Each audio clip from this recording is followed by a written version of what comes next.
Juan Manuel de Rosas. Uf, qué personaje. Un hombre que en Argentina despierta de todo, ¿no? Amor, odio, debates interminables. Hoy vamos a intentar meternos a fondo con su figura, su vida, su larguísima gestión política, cómo veía él eso de la soberanía nacional y, bueno, por qué sigue generando tanta discusión. Tenemos un montón de material para esto. Textos históricos, análisis más nuevos, cosas del revisionismo, miradas desde la economía. La idea es tratar de entender un poco mejor a Rosas y su época, basándonos en lo que dicen estas fuentes. Bueno, arranquemos. Estamos en las décadas que siguieron a la Revolución de Mayo, ¿no? Un lío bárbaro después de que se cayera el gobierno central allá por 1820. El país, si se le podía decir así, era como un rompecabezas de provincias, cada una con la suya. La pelea principal era entre unitarios, que querían un gobierno central fuerte, y federales, que defendían la autonomía de las provincias. Buenos Aires y el litoral eran clave, pero nadie sabía bien cómo armar una nación que funcionara. Era pura incertidumbre. Y ahí, en medio de ese caos, de esa búsqueda de orden, aparece Rosas. Su ascenso fue rapidísimo, ¿no? Sobre todo después de algo muy fuerte, el fusilamiento de Dorrego en 1828. Dorrego era el gobernador federal de Buenos Aires, y lo fusilan los unitarios. Rosas, que ya era un estanciero con mucho peso, con sus gauchos, los colorados del monte, bueno, supo aprovechar el enojo que generó eso. Totalmente. Logró juntar apoyo de otros estancieros, pero también de mucha gente común en la ciudad y en el campo, que lo veían como el que seguía la línea de Dorrego, un federalismo más popular. Y la crisis era tan grande que en 1829, la legislatura de Buenos Aires lo elige gobernador. Y acá un dato clave que marcan las fuentes. Le dan facultades extraordinarias. Claro, era como decirle: arregla esto como puedas. Y lo más interesante, si miras los papeles de la época, como el Pacto Federal de 1831, es ver cómo las otras provincias federales, primero Entre Ríos, Santa Fe, después se suman más, ven en él al tipo capaz de parar a los unitarios y le delegan nada menos que las relaciones exteriores de la Confederación. ¿Las relaciones exteriores? O sea, le dan el manejo con otros países a Buenos Aires, a él. ¿Eso no generó problemas enseguida? Digo, las provincias defendían su autonomía. Hoy sí, claro que generó tensiones. Todo el tiempo. Las fuentes históricas lo muestran. Fue una cuestión pragmática, digamos. Reconocían que Buenos Aires, con el puerto, La Plata, era el que jugaba fuerte afuera, y que Rosas se hacía respetar.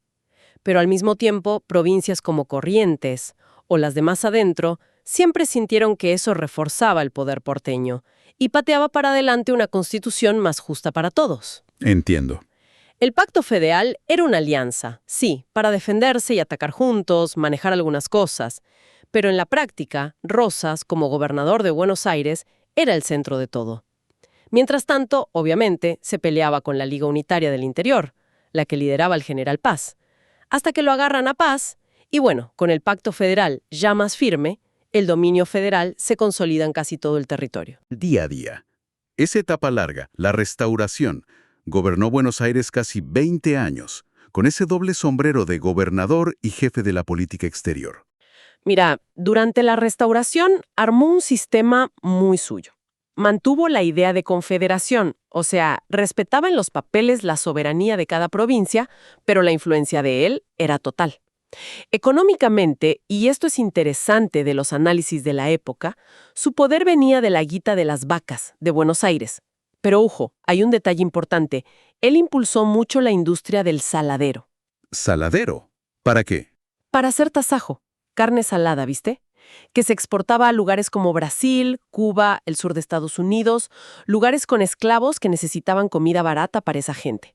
¿Y por qué es importante lo del tasajo? Porque, según dicen varias fuentes, eso le dio a la economía de Buenos Aires y a Rosas una base propia, una cierta autonomía del comercio inglés, que manejaba más los cueros, el cebo, lo clásico.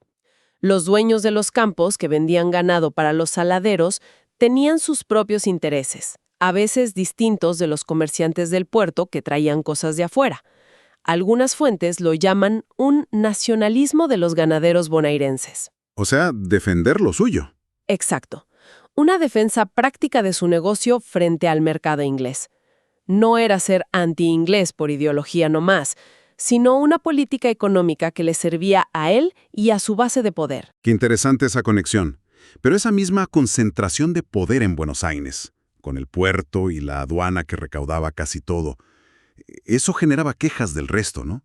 Las provincias pedían parte de esa plata de la aduana y poder navegar los ríos libremente para vender directo afuera. Y Rosas no les dio bolilla con eso, parece. No, y eso alimentó broncas y oposiciones todo el tiempo. Y para adentro, el control era férreo. Las fuentes hablan mucho de los jueces de paz en el campo. Eran los ojos y oídos de Rosas. Mantenían el orden, hacían justicia local y, sobre todo, aseguraban la lealtad. Había que ser leal. Claro, el lema era ser buen federal y mostrar adhesión a la sagrada causa de la federación. Y a él, al restaurador. El clima era de mucho control.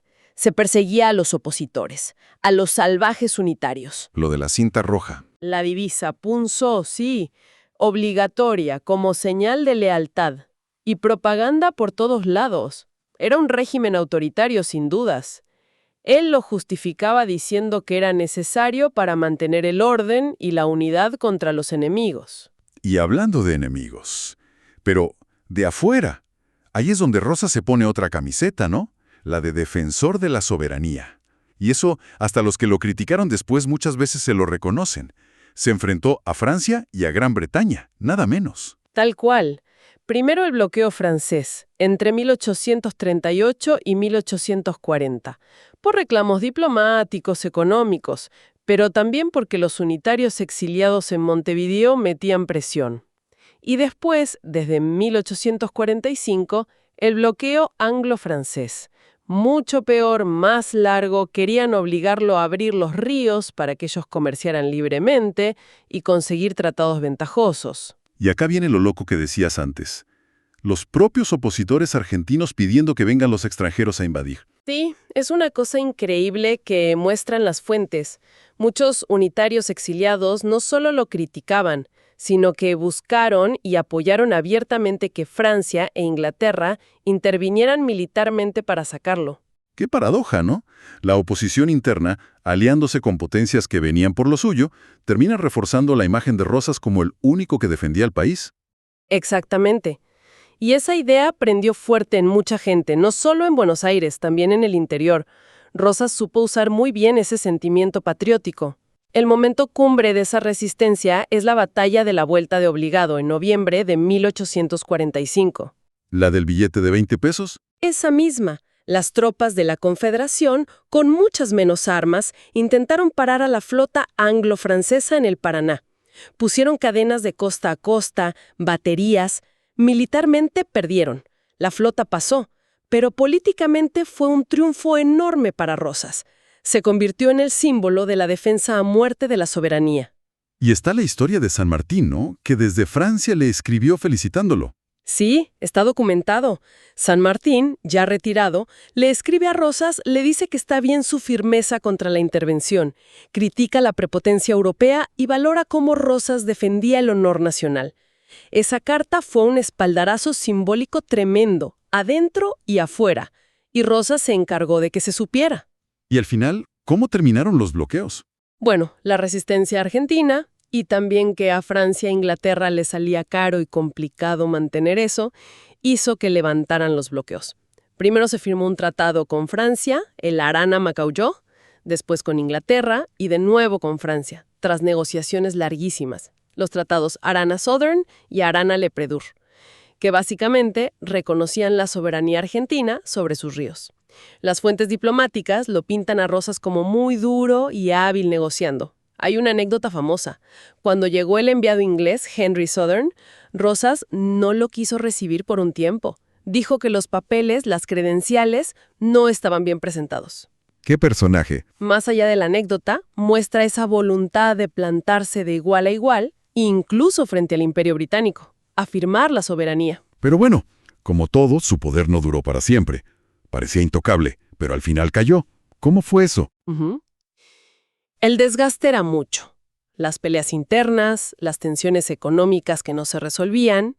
El quiebre final fue cuando Urquiza, Justo José de Urquiza, gobernador de Entre Ríos, y que había sido un aliado clave, bueno, se le plantó. Urquiza, el de Entre Ríos. El mismo. Él representaba los intereses del litoral, que estaban perjudicados por la aduana de Buenos Aires y porque Rosas no abría los ríos. Armó al ejército grande. Tropas de Entre Ríos, de Corrientes, unitarios que se sumaron y apoyo clave de Brasil y Uruguay. Y en la batalla de Caseros, el 3 de febrero de 1852, lo derrotaron. Esa misma noche, Rosas escribió su renuncia y se fue al exilio. El exilio. Otro capítulo aparte. Se fue a Southampton, en Inglaterra, y vivió allá más de 20 años, hasta que murió en 1877. Y lo que llama la atención, lo marcan mucho las fuentes, es el cambio de vida total. Brutal, de ser uno de los tipos más ricos y poderosos de América del Sur, dueño de campos enormes, miles de vacas, a vivir en una chacra alquilada, modesta, y al final trabajando la tierra él mismo.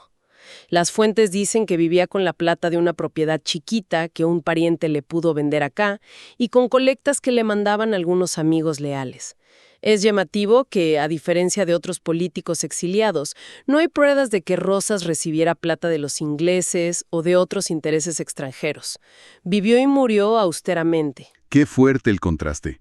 Y la polémica siguió hasta después de muerto. Hay un episodio que cuentan los textos. Cuando murió en el 77, el gobierno de Avellaneda prohibió que se hicieran misas por él en Buenos Aires. Lo firmó el ministro Vicente Quesada. Increíble, ¿no? En vez de eso, convocaron a misas por las... Eso te muestra la grieta que dejó. Su caída no cerró nada. Al contrario. Apenas cayó en Caseros, empezó la pelea por cómo interpretar su gobierno, su figura. Y ahí entra el revisionismo histórico. Uno de los primeros fue Adolfo Saldías. Un personaje interesante, Saldías. Venía de familia antirrosista, pero se puso a escribir una historia seria, documentada, de esa época. Su historia de la Confederación Argentina.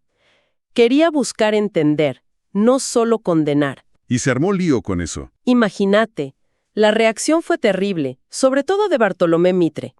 Mitre, que era el capo del liberalismo que ganó, y el historiador que estaba armando la historia oficial, lo mató en el diario La Nación. Lo que le decía Mitre a Saldías básicamente era: está bien usar documentos, pero no para revisar todo. Mitre insistía: Rosas fue una tiranía horrible, un atraso, y punto. La historia ya estaba escrita. Qué valiente Saldías, ¿no? Plantarse así en ese momento. Sí, muchas fuentes destacan su honestidad intelectual, ir contra la corriente basándose en papeles, en investigación. Y después está el caso de Ernesto Quesada, el hijo del ministro que prohibió las misas por Rosas. ¿Cómo es que el hijo termina interesándose y escribiendo bien de Rosas? Parece que fue una mezcla de curiosidad, de tener acceso a papeles de la familia, incluidos algunos de Rosas que el padre había guardado, y quizás una reacción contra esa visión tan simplista que había. ¿Y yo? Ernesto Quesada escribió cosas importantes sobre la época, tratando de analizarlo con más matices, rescatando su defensa de la soberanía, su conexión con la gente común, cosas que la historia oficial medio que escondía o demonizaba. Y todo esto nos lleva al revisionismo ya como una corriente de pensamiento más armada, ¿no? Con Jauretche, Scalabrini Ortiz. ¿Qué planteaban ellos al volver sobre Rosas? Lo que decían Jauretche y otros revisionistas, y se ve claro en sus libros, es que la historia oficial, la de Mitre, no era neutral, era una construcción ideológica, una colonización pedagógica, decía Jauretche, hecha para justificar el modelo de país liberal, agroexportador y dependiente que se armó después de Caseros. Al pintar a Rosas como el demonio, decían ellos, se anulaba cualquier otro proyecto de país posible, uno más autónomo económica y políticamente. Reivindicar a Rosas era, para ellos, reivindicar una línea histórica nacional y popular, enfrentada a los intereses de afuera y a las élites porteñas amigas de esos intereses. O sea, la historia como campo de batalla política del presente. Que trajeran sus restos en 1989 con Menem o que estuviera en el billete de 20 son señales de que su figura no está cerrada. Sigue siendo un lugar de debate, un espejo donde se ven distintas ideas sobre qué es Argentina y hacia dónde va. Entonces, si intentamos resumir un poco todo esto que vimos en las fuentes, ¿qué nos queda? Vimos a Rosas aparecer como un líder fuerte en medio del caos, ser el eje del federalismo de Buenos Aires por 20 años, plantarse frente a las potencias mundiales por la soberanía, y dejar un legado tan polémico que todavía hoy se discute. Yo creo que un punto clave que sale de analizar estas fuentes es cómo en Rosas se juntan muchas de las tensiones originales de Argentina. Tensiones que de algún modo siguen ahí. La relación siempre difícil entre Buenos Aires y el resto del país, la pelea por el modelo económico, el campo como motor principal versus intentos, aunque fueran chiquitos como el del tasajo, de tener algo más de autonomía. Y claro, la definición de qué somos como nación y cómo ejercemos la soberanía frente a las presiones de afuera y los intereses de adentro. Estudiar a Rosas es en parte estudiar esas fracturas que nos hicieron como país. Quizás, entonces, la pregunta que queda picando, pensando en todo esto de la historia, la memoria, el revisionismo, es justamente sobre cómo nos paramos frente a figuras tan divisorias como Rosas. No para buscar una respuesta fácil que nos deje cómodos, ¿viste? Sino para usar esa complejidad como una lupa. Una lupa para entender mejor las contradicciones del pasado y, ¿quién te dice?, para iluminar un poco los debates que seguimos teniendo hoy sobre qué país queremos, cómo nos definimos, y preguntarnos, ¿no?, ¿cuánto de lo que pensamos hoy viene de esas historias que nos contaron, de esa colonización pedagógica que decía Jauretche, y cuánto de un análisis propio, crítico, de lo que tenemos para leer y pensar?